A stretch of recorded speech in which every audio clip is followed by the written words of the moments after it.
Hello and welcome to Scayl Meet the Business. I'm your host, I'm Henry Stevens. Everybody, welcome. Today we're going to talk to Jess Barnett from TDK Confectionery. Jess, how are you? Really good, thanks Henry. How are you? I'm really good, thank you. All the best for chatting to you. Excellent, looking forward to it. Thanks for having us. Excellent. So, Jess, let's start off this conversation. Tell me a bit about yourself and your background. So my name is Jess and I'm one of the owners at TTK Confectionery along with my brother-in-law Tom and my husband Martin. My background is in sales and marketing and Martin's background was in buying for large retailers. After we had our son, we decided to start TTK Confectionery and combine our two skill sets and bring our brother-in-law on board as well. Martin has a background in confectionery, his family having had a sweet factory in Nottingham since the 1890s, so it all seemed to come together really, using our contacts in the confectionery world, also our skills that we obtained in retail and marketing as well. So that's kind of how we got started really. Awesome. So, what sparked the idea to begin your company?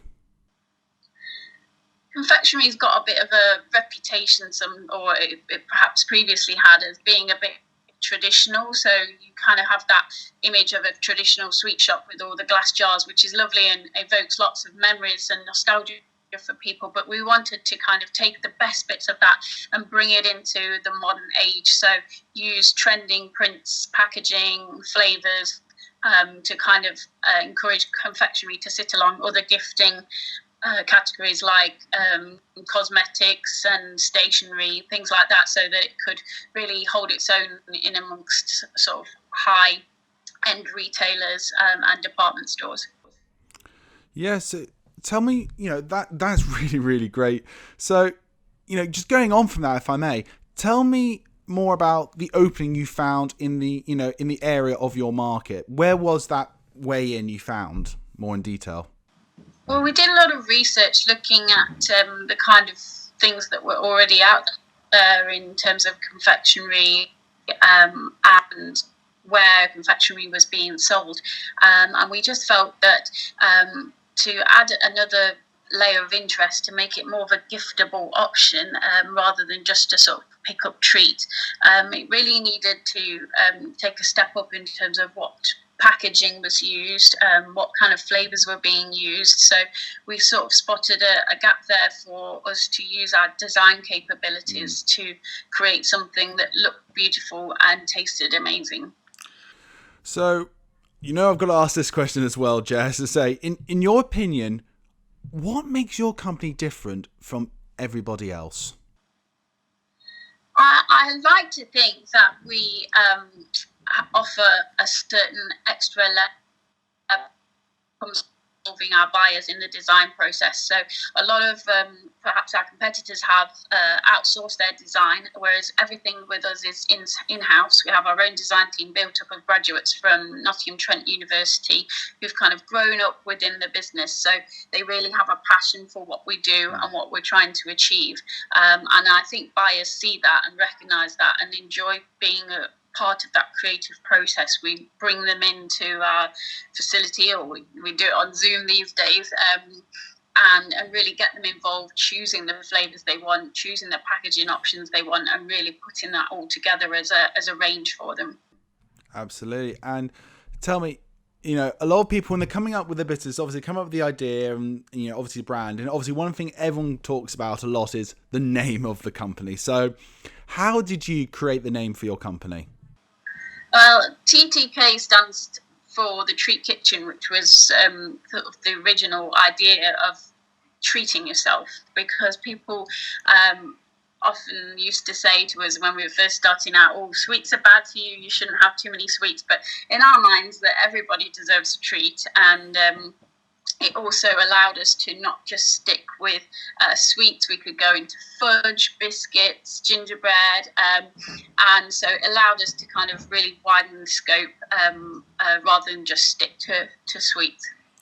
I want to talk about imagery and company identity now, if I may swerve the conversation on to that, Jess. There's many different ways to approach this. A lot of people sometimes they have an initial idea and they run it all the way through, or they're developing that and they realize, actually, if we move in this direction, this could be a lot better. I mean, did you find one way was better than the other? I mean, did you change direction or did you keep with the original concept? We started out looking at being a retailer ourselves and creating sort of a high street presence, but we found that was quite stifling in terms of creativity, because we had to wait for a range to sell through before we could look at designing new ranges, and also it was quite constrictive in terms of bulk ordering and things like that, so we won't be able to get the best prices for our packaging and our stock. So we converted over to a wholesale model, which has really been the best sort of direction for us, because it's allowed us to really develop our team, especially the creative side, and utilise the skills that they've brought to the business. Can I sort of add on from that, if I may? Because that was really interesting. Did you find that one way is better than the other? Yeah, I think everybody's aware of how retail is at the moment, so it does take a certain element of the risk out of it, and so wholesale was much more of a sort of solid kind of area to take the business into, and again, for us, it was the perfect answer of how we could utilise the creative team that we'd been building up, and also enable us to develop our production team, so that they could undertake things like getting our SALSA accreditation and things like that, where if we'd stayed small and stayed in sort of just individual retail, I don't think that would have happened. So how long did this whole process take you? How long did it take to create the identity of the company? I think it was definitely a gradual process. We've always tried to involve all team members on our sort of strategic planning, and get them on board. But it does take time. I think we started out selling to independents, to small retailers, and then over the last couple of years, we've been getting a lot more custom for people like high street department stores and chains, both here and overseas as well. So it's really kind of built to where we are now, where we're getting into supermarkets as well. So it takes a while. It takes patience, and for me, it's about getting all the team on board, so that they're all invested in that vision, and feel that they're going on a journey with us as directors. So Jess, now when considering the modern day market, and especially where it is at the moment, maybe pre this and what it's going to be like after, did you want more of a physical or a technical presence first? I think that kind of ties into us developing the brand and developing the business as a whole. We started out at the very beginning doing everything ourselves, and we've gradually incorporated more of a sort of technical element to our business, with bringing in more machinery, more automation, more technological advances, more of a digital presence. So it really has been a gradual process, and whilst we've gained a bigger business, but also gained more expertise as to how to use that sort of more modern element of technology within the business. So for the creation of your actual products, I mean, which service provider did you contact in relation to, the design and the manufacture of it? Well, thankfully, we've always had that design element within our own business, but in terms of the manufacture, we have had a lot of advice and assistance from the East Midlands Food and Drink Forum. They've guided us through the whole SALSA process. they've given us HACCP advice and training, and really helped us to create our food safe facility, and develop it to what it is now, and help train our staff to that level as well. So been really, really helpful. I'd definitely recommend businesses in our position contacting them to get that guidance. So if you decided, going back to what we were discussing earlier about having, a real life store, what strategy would you have in place for that? I think now we would definitely, it just creates a bit more of a buzz of newness and exclusivity for the customer, and it means that you don't have to commit to long-term rent and rate sign-ups. So I think a pop-up is a good one. I mean, it would be helpful for us to kind of give some customer feedback, and have us get some real interaction with our customers, our B2C customers, but I think we would stick with a pop-up model from now on. Now, one thing people love to hear about, Jess, is customers. Now, how do you become aware what your clientele was? We started out doing a lot of research, so we went into stores looking at who was selling confectionery, what kind of ranges they had, what kind of price points, what sort of size and silhouette, and that was the basis for where we started out. So we were contacting those people initially, and then we looked outside of that into places like Urban Outfitters and New Look, more fashion retailers, to sort of suggest the idea that they might like to have confectionery as a pickup item to boost their average basket transaction, maybe at a till point, something like that, or at seasonal times like Christmas, Father's Day, that sort of thing. And we've just kind of grown from there. So we do a lot through LinkedIn. We try to build personal relationships with each of the retail buyers so that they're always aware of what we're creating, and what we can do to kind of meet the need that they have, in terms of creating new ranges. These days, I would say it's about 5% paper, 95 electronic. We don't use a huge amount of paper advertising.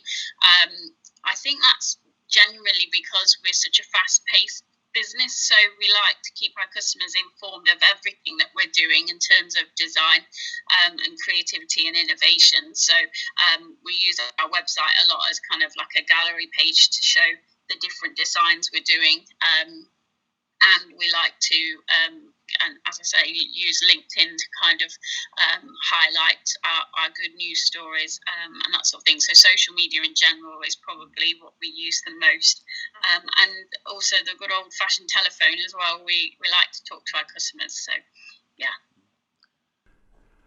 So to sort of sum this up, really, Jess, I mean, this is the chance, to pass down the knowledge to the next generations and above. When it comes to marketing, do you have any advice and tips on what you do when you're developing your own company? I think the first thing you need to do is look at what your sort of USP is, what makes your company special, and how you're meeting the needs of your customers, so that when you approach them, you've got that information ready, and that's what you're really highlighting to them of how you can help solve a problem or meet a need that they have. You don't have to spend a fortune on marketing. There are so many creative ways that you can do it. If you've not got the skills or the time yourself, you can maybe get a graduate in or someone on a placement from your local uni or college, and don't be afraid to collaborate with other companies as well. I think a bit like what you guys are doing, really. I think it's good to share advice and experience with other companies, and I think that works really well because you can fill a skills gap, but you can also share that innovation and creativity. Awesome. So would there be any events that you would recommend sort of going to, and why?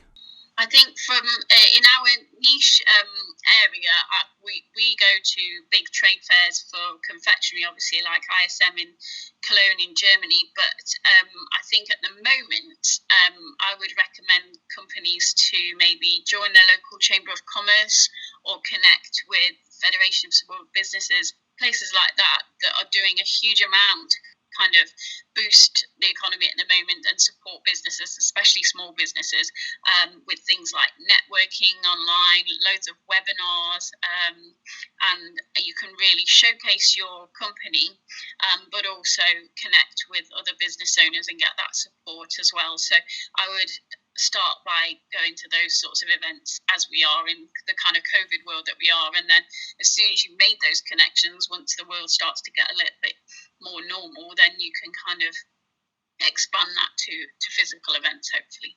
So let's talk about obviously building the company when it comes to the workforce. I mean, do you have what are the things that you look for when you're building your workforce? I think enthusiasm has to probably be top of my list, and sort of a passion for the business, and the kind of the things that we work with in terms of creativity, innovation, and just getting excitement about the brand, and just a general level of commitment and enthusiasm really for us. Awesome. So, in contrast to that, really, Jess, what is the thing when you're interviewing people is just literally just ring those alarm bells like something's wrong here?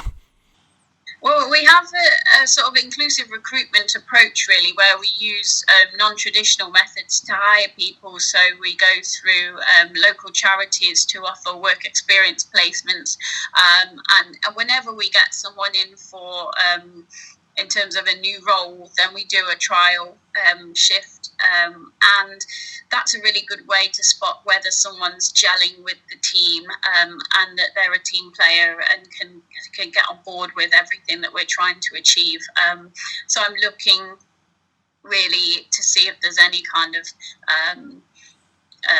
disagreements or any kind of breakdowns in terms of the team dynamic. But I think mostly these trial shifts work really well in terms of introducing the candidate to our business, but also the team to this new candidate to see that everything's gelling and working well. Awesome. Now, one of the things, just that it's becoming a bit of a topic. I mean, it's always been a topic sort of every year building. It's the rates of pay. I mean, as a company, what is your rough rates of pay do you give to your workforce? I mean, is there more like financial incentives? Is it minimum wage to people? How's your business structured that way? Well, last autumn, so we're nearly coming to our 1 year anniversary, we became a real living wage employer, and that's just focused around what the Real Living Wage Foundation suggests that you should pay so that people can live and not just survive, and that's worked really well for us. So the outside of London rate is £9.30 an hour, and it's just I think enabled our team to really feel that we're invested in them, and that we appreciate the work that they're doing, and hopefully lead the way in our industry, which sometimes gets a bit of a bad rap, the kind of packing industry, and as to perhaps a low paid kind of industry. So hopefully we're setting the standard for what we would hopefully expect other employers to be doing in our sector.